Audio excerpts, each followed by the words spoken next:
Well, many scientists believe we're under assault by another form of common pollution we may have underestimated. Invisible, odorless, silent, and potentially deadly. This form of pollution is everywhere. You can't escape it.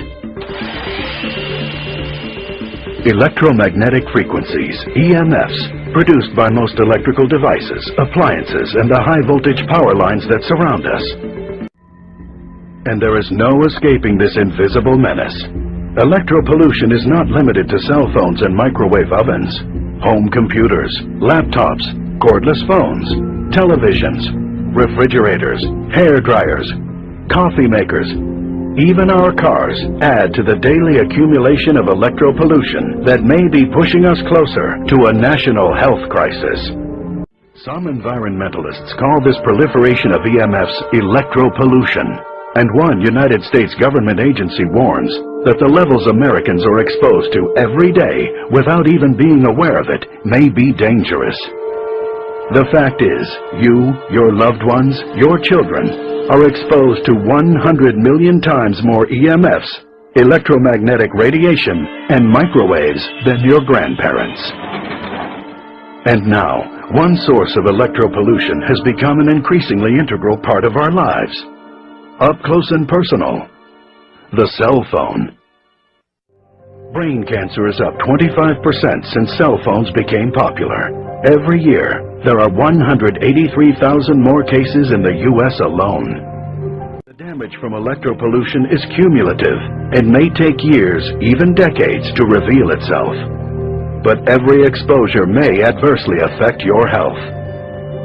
Several renowned neurosurgeons believe radiation from cell phones and other mobile devices are directly related to the 21% increase in brain tumors in children. Children and teenagers are at greatest risk from electropollution damage because their skulls are thinner, they have more brain fluid, and their bodies are not fully developed. How much time does your child spend on the cell phone every day?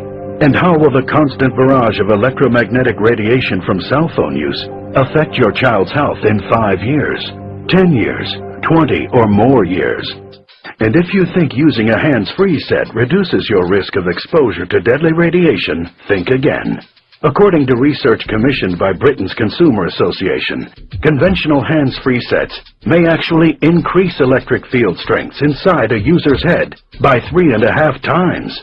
It appears that the headset wire acts as a concentrating aerial that attracts and channels radiation toward the head, not just from your cell phone, but from all sources of EMFs, electromagnetic radiation, and microwaves in the vicinity.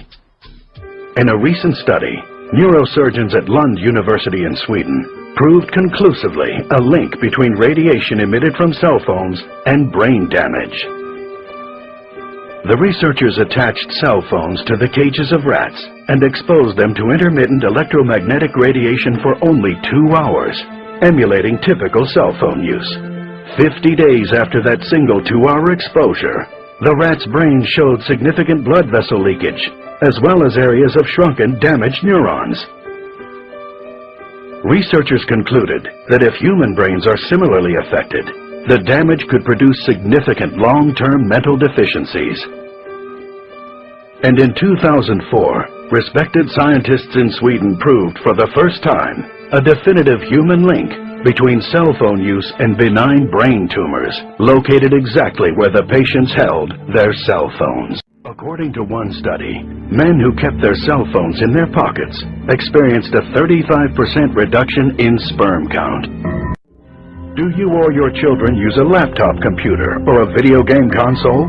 Do you use these devices on your lap? Consider this. Scientists are exploring the connection between EMFs from the electronic devices we use on our laps and the astounding 50% increase in testicular cancer over the past 20 years. One important study in the U.S. found a link between those who work in an environment with high EMF exposure and neurodegenerative disorders, such as Alzheimer's disease, Parkinson's disease, and Lou Gehrig's disease. But it's not just about diseases.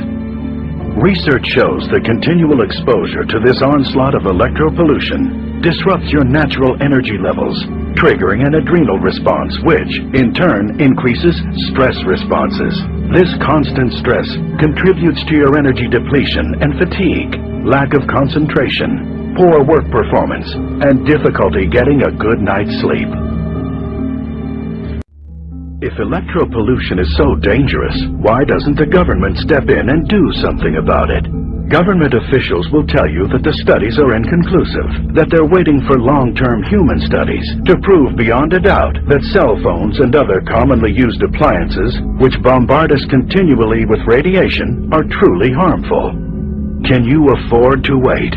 Are you willing to put your health and the health of your loved ones on the line while the government spends years confirming what so many respected scientists already consider an international health crisis?